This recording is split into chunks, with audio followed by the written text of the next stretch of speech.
Ready start. महोदय, मुझे इस संबंध में एक बात और कहनी है। वह यह है कि मुझे मुख्य आयुक्त के भाषण के अनुसार यह आशा थी कि सरकार मज़दूरों की उन्नति के लिए, उत्थान के लिए, उद्योगों के विकास के लिए और गांवों की स्थिति सुधारने के लिए तकनीकी प्रशिक्षण देने का काम करेगी।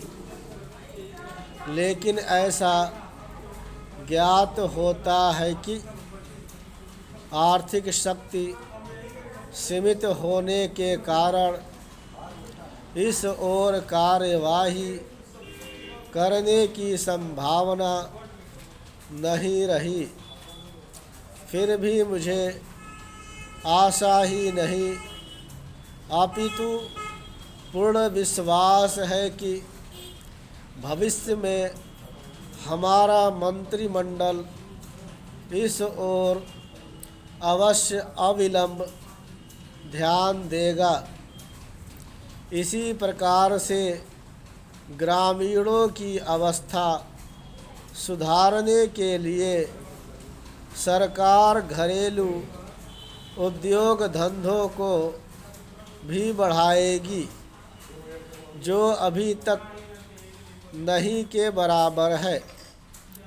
भारत की दृष्टि से कुटीर उद्योग बड़े उद्योगों की अपेक्षा अधिक लाभदायक है।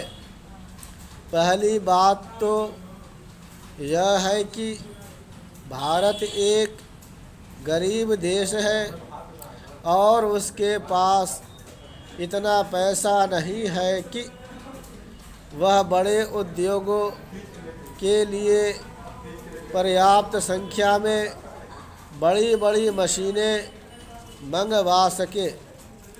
बड़े उद्योगों के लिए बहुत बड़ी बड़ी महंगी मशीनों की आवश्यकता होती है, जबकि कुटीर उद्योग छोटी छोटी और सस्ती मशीनों से चल जाते हैं।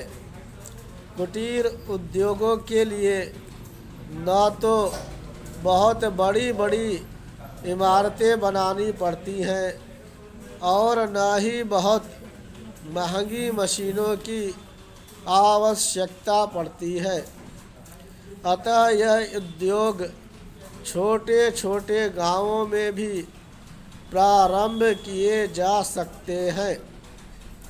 कई उद्योग तो इतनी थोड़ी पूंजी से भी शुरू किए जा सकते हैं कि उतनी पूंजी प्रायः हर किसी व्यक्ति के पास होती ही है। कुटीर उद्योग में दूसरी बड़ी सुविधा यह है कि इनमें बहुत अधिक मजदूरों की आवश्यकता नहीं होती। एक परिवार के सदस्य ही उस उद्योग को चलाने के लिए पर्याप्त होते हैं। घर के सब सदस्य उस काम में हिस्सा बटा सकते हैं।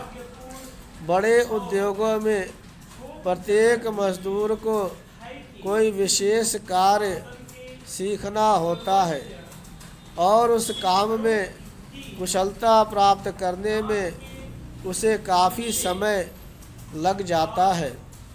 तीसरी चीज़ जो मैं आपके सामने रखना चाहूँगा वह यह है कि जो विचार और सुझाव आपके सामने प्रस्तुत किए गए हैं वे एक पवित्र, शुद्ध और जनता व प्रांत के हित को ध्यान में रखकर ही प्रस्तुत किए गए हैं और मुझे पूर्ण विश्वास है कि बिना किसी दलगत भावना के शिकार हुए आप उनकी जांच करेंगे और यदि वे जनहित की कसौटी पर खरे उतरे तो उन पर कार्रवाई करेंगे।